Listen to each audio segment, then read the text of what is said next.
Fresno police blame sibling rivalry and jealousy for the shocking murders of an 18-year-old mother and her 3-week-old daughter in September. Sibling rivalry is nothing new, but what happens when it results in the death of an innocent 3-week-old baby? In this tale, there are two sisters, one of whom secretly despises the other. Yanelly Solorio-Rivera and Yanelly Solorio-Rivera were two sisters with very similar names who grew up together in the same loving home. Yanelly, who was 18 years old, was attractive, well-liked, and had just recently given birth to her first daughter, Celine. Celine came into this world with the most magnificent smile and was a bundle of just pure joy and love. Yanelly could not contain her happiness and was enjoying life as a new mom. On the other hand, Yanelly, who was 4 years older, wasn't as well liked and constantly felt as if she was living in the background of her younger sister. While Yanelly remained in the background, people were drawn to Yanelly's loud and boisterous personality. In contrast to older siblings who were typically there to protect and adore the younger ones, Yanelly had a bitter hatred for Yanelly. She even posted derogatory comments about her sister on social media, making it abundantly clear that she did not like her. When Yanelly became pregnant, Yanelly's hatred turned pure evil. On September 24th, 2022, at 7:20 a.m., officers responded to a 911 call regarding multiple gunshots heard within a bedroom in the house where the two sisters resided. When police arrived, numerous family members were already outside and reported hearing gunshots inside the bedroom where 18-year-old Yanelly and her 3-week-old infant daughter Celine were staying. Several neighbors also heard gunshots coming from the house. Officers cautiously entered the bedroom where they discovered Yanelly and Celine, who was cradled in her mother's arms, unresponsive, and suffering from multiple gunshot wounds. They were both pronounced dead. The scene was so horrific that it left officers, detectives, and all those who responded to the scene perplexed, angry, and traumatized, asking, who would do something like this? Who would murder an 18-year-old mother and her 3-week-old daughter while they slept? Yanelly had multiple gunshot wounds to her arms, abdomen, and chin. The baby had at least one gunshot wound to her back. Police assumed that this was a murder-suicide case, but that was quickly ruled out when there was no presence of a gun, and the angle of her wounds suggested another person was involved. They immediately ruled it as a homicide. Police discover, after a search of the house, that there was no indication of forced entry and that the home camera had connectivity issues, making it impossible for them to access any video. Additionally, the family's guard dog didn't warn them when a stranger entered their home, which caused the police to wonder. Something did not seem to add up. Why didn't anyone check on Yanelly and her daughter when they noticed she wasn't outside? Why didn't the dog bark? Family members and friends began to ask themselves, how could this happen in our own home? The violent crime has shaken the whole community. Investigators spent weeks following every lead, including offering a $25,000 reward and releasing security footage and pictures of the alleged murderer in the neighborhood of the residence, but they were unsuccessful. That is, until the lies, the deception, and the evil intentions surrounding the case began to unravel. The truth behind the killer and the sinister motive will shock the entire community. When detectives interviewed the family members one by one, they immediately started to suspect Yanelly was involved.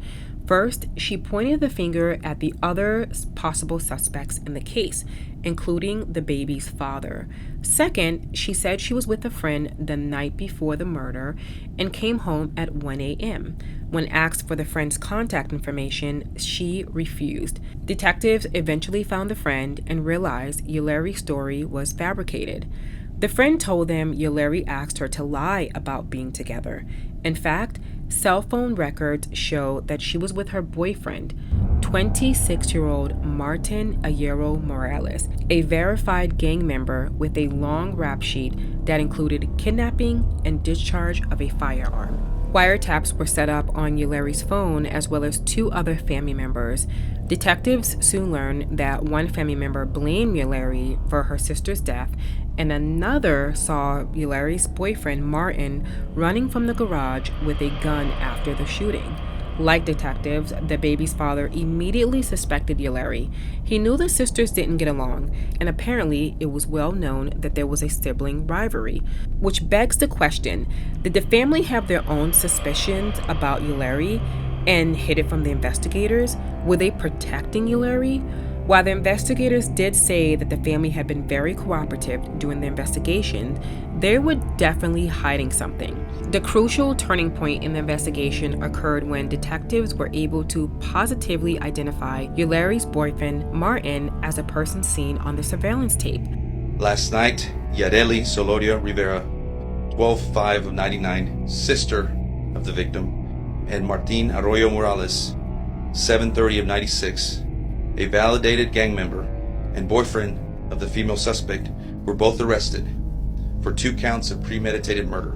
The puzzle pieces began to fit together. It was Yanelly who made that frantic 911 call to report hearing gunshots from her sister's bedroom.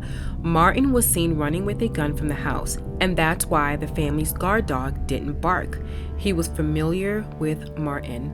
Detectives immediately bring in both Yanelly and Martin, and when presented with surveillance, the text messages, and compelling evidence against them, they both cracked. So what kind of sibling rivalry leads to killing your own blood sister and niece? Well, the motive, according to Yanelly, pure jealousy and hatred towards her sister. From childhood, the family seemed to favor Yanelly, and she resented Yanelly for all the love and attention she was receiving. Yanelly let her resentment and jealousy fester for weeks before deciding that she wanted to get rid of both Yanelly and Celine. She and Martin planned to carry out the killings. The night before the murder, Martin handed Yanelly a Smith & Wesson 9mm handgun and told her exactly where to shoot. The following morning, while her baby sister and niece were sleeping, Yanelly entered Yanelly's bedroom with Martin, pulled out a gun, and fired it repeatedly, killing the both of them. No remorse, no guilt, no shame. She turns around, hands Martin the gun, leads him out of the house, and then calls 911. This was clearly not a well thought out plan. She just wanted Yanelly gone. During her police interview, she admitted to shooting her sister and niece and made it clear that the killings were planned between her and Martin. And that is when the lies, the deception, and the evil intentions surrounding this case began to unravel. Fresno Police Chief Paco Valderrama says the couple cracked under questioning by detectives. And at which time they confessed to the crime and led detectives to the whereabouts of the murder weapon. The chief says Solorio-Rivera was filled with jealousy towards her little sister. That this was their plan all along. And they thought it worked until it started unraveling on them. Police say the couple showed no remorse, even after confessing. Prosecutors say they'll file a double murder case against both suspects, and the charges will include the special circumstances that they committed multiple murders. Both Yanelly and Martin were charged with 2 counts of premeditated murder. Yanelly has to be one of the most cruel and heartless human beings to walk this earth. This terrible tragedy had a significant influence on not just a family's life, but also on those who didn't know them. It becomes beyond horrific when a defenseless infant is one of the victims. Family and friends remember Yanelly as charming, beautiful, and always ready to go. Baby Celine was a pure bundle of joy. And days after their death, about 100 people gathered for a vigil held on the driveway outside their home. Candles were lit as a sign of remembrance, and balloons were released towards the sky as the sun set. The family has yet to comment on Yanelly's arrest. Maybe they still want to protect her, or maybe they're just dealing with the betrayal and the loss of 3 of their family members. It has also been told that the father of Celine did not want his baby buried with the mother, nor did he invite Yanelly's family to the funeral. He still believes the entire family is to blame for the death of his daughter. So mom and daughter, who died in each other's arms, are forever separated, and the only solace is knowing that they're reunited in the afterlife. Thank you for watching. For more crime videos like this, don't forget to subscribe to the channel, and I will see you guys in the next video.